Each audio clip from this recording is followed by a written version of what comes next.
Kaso sa COVID-19 positive sa Northern Mindanao, misaka na ngadto sa 15. Dugang detalye sa report ni Cyril Chavez.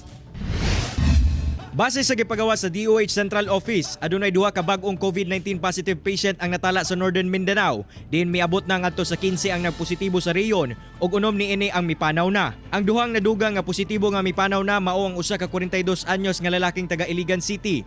Diin nakasinati og pag-ubo, sipon, sakit sa ulo ug dunay direct contact sa COVID positive patient. Ug ang ikaduhang kaso ang usa ka 50 anyos nga lalaking taga Bubong, Lanao del Sur.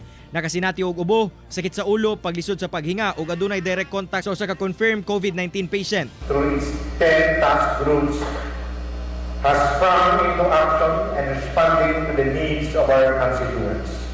We will continue to do so as we ready ourselves to the possible rising of COVID-19 cases in the days to come. Samtang padayon pang nagakunod ang ihap sa mga PUI o PUM sa Cagayan de Oro City. Base sa City Health Office, din anana lamang sa 30 ang mga PUM. Ug tulo na lang ang mga PUI nga padayong naka-home quarantine. Padayon sabang house-to-house check nga ginahimo sa CHO aron masiguro nga way makalusot nga adunay balatian.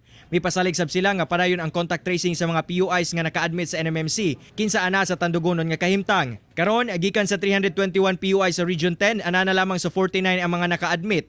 Samtang 59 PUIs ang naka-home quarantine. Ug gikan sa 4,439 PUMs, anana lamang sa 94 ang naka-quarantine. I pray muna gini ang atong data.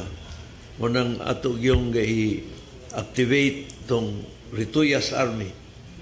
Kaya we want to validate this data. Pero gi-emphasize gyud nato nga dili ta gaundang sa pagpangita no kung naa pa may mga nabilin.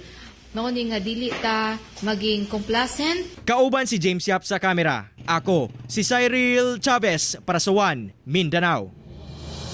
Karong hapon lang mga kapuso, gibutyag sa DOH nga misaka na sa 3,018 ang kaso sa COVID-19 sa Pilipinas.